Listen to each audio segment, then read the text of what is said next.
वारी सुरू होण्याआधीच इंद्रायणी नदीच्या पात्रामध्ये असं काही घडलंय ज्याने अख्खा महाराष्ट्र थरथर कापलाय।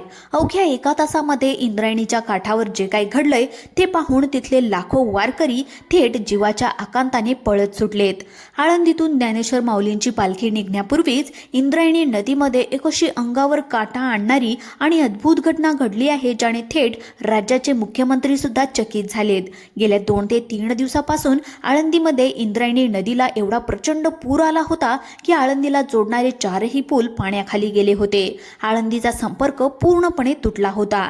जिथून एक मोठा ट्रकही जाऊ शकत नव्हता तिथून माऊलीचा रथ आणि मानाचे बैल कसे जाणार, यंदा माऊलीची पालखी निघणार की नाही असा अत्यंत गंभीर प्रश्न प्रशासन आणि वारकऱ्यांसमोर उभा टाकला होता। पण अचानक असं नेमकं काय घडलं की लाखो वारकरी नदीच्या दिशेने पळत सुटले। निसर्गाचा कोणता चमत्कार त्या ठिकाणी घडला जाणून घेऊयात या व्हिडिओच्या माध्यमातून। त्यामुळे व्हिडिओ सर्वांनी शेवटपर्यंत पहा आणि जर तुम्ही आपल्या YouTube चॅनलवर पहिल्यांदाच आले असाल तर चॅनलला सबस्क्राइब करून घ्या। चला तर संपूर्ण माहिती जाणून घेऊयात।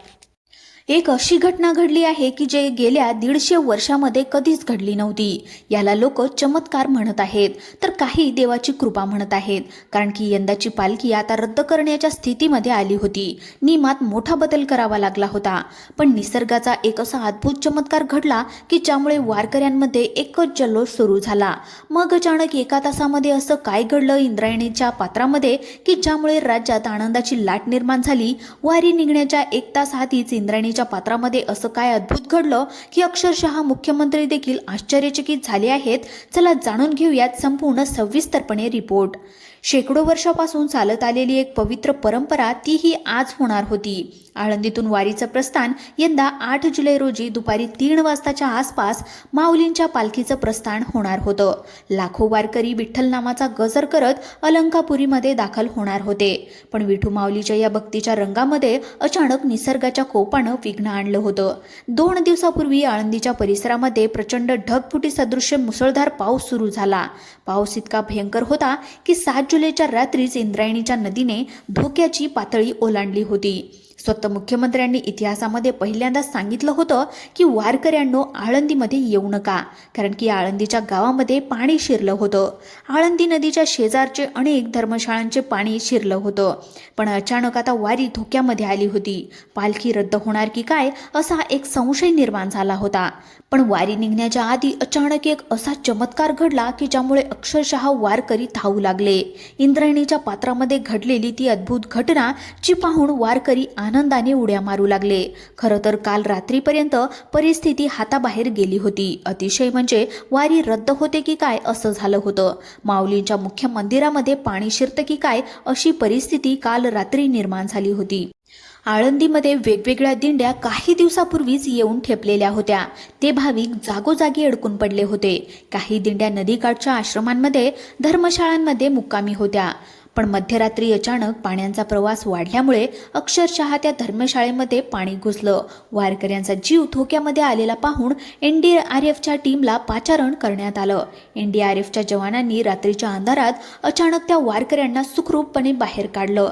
चहूबाजूने पाण्याचा वेढा, त्यामध्ये संतधार पाऊस, त्यामुळे संपूर्ण आळंदीमध्ये भीतीचं आणि चिंतेचं वातावरण निर्माण झालं होतं। काल 7 जुलै रोजी ठरलेल्या वेळेनुसार देहू गावातून जगद्गुरू श्री संत तुकाराम महाराज यांची पालखी दुपारी प्रस्थान झाली, परंतु आळंदीमध्ये मात्र परिस्थिती गंभीर होत होती। आळंदीला जोडणारे 4ही बाजूचे मुख्य पूल, ज्यातून चाकणहून येणारा मार्ग, वडगावच्या बाजूने येणारा पूल, पुण्याला जोडणारा पूल, सगळे पूल पाण्याखाली होते। मुख्यमंत्री आणि प्रशासनाने वारकऱ्यांना आवाहन केलं होतं की आळंदीमध्ये येऊ नका, पुण्यामध्ये जा। ज्ञानेश्वर महाराज देवस्थान कमिटी समोरून मोठा पेच पडला होता। रथाचे बैल या पुरातून कसा ओढणार? आता खरं तर ही जी काही पालखी असते तर ती रथाद्वारे ओढली जाते आणि त्याला ओढताना मानाचे बैल, मग जर त्या पालखीची जी होती किंवा जो काही तो रथ होता तो त्या पुलावरून जाऊ शकत नव्हता। मोठ्या मोठ्या ट्रक्स किंवा जास्त उंचीचे वाहन देखील तिथून जाऊ शकत नव्हते। मग पालखी कशी निघणार?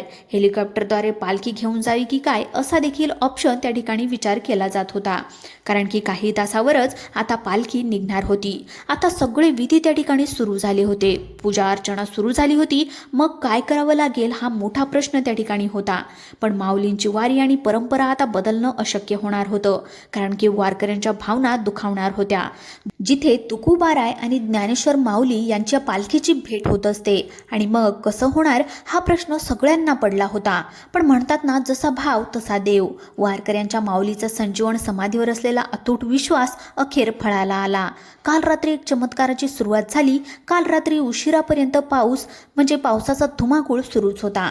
पण 8 जुलैच्या पहाटे, आज पहाटे अचानक निसर्गाने कूच बदलली. पहाटेच्या सुमारास पावसाचा जोर अचानक ओसरला आणि त्यानंतर इंद्रायणी नदीच्या पात्रामध्ये एक अद्भुत आणि रहस्यमयी घटना घडली. नदीच्या प्रवाहामध्ये अचानक एक मोठा भोवरा तयार झाला.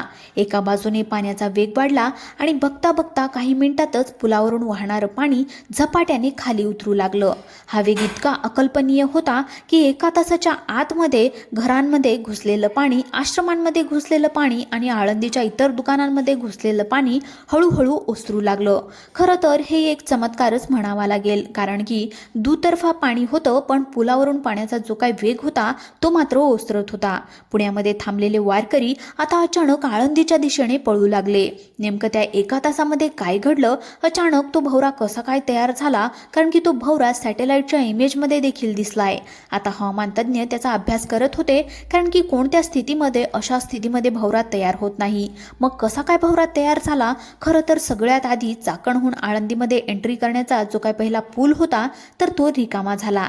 त्यानंतर एकापाठोपाठ दुसरा पूल, तिसरा पूल उघडा पडला आणि त्यानंतर सगळ्यात शेवटी जो पूल आळंदीला थेट पुणे शहराशी जोडतो त्या मुख्य पुलावरचं पाणी ओसरलं आणि रस्ते वाहतुकीला तो मार्ग मोकळा झाला.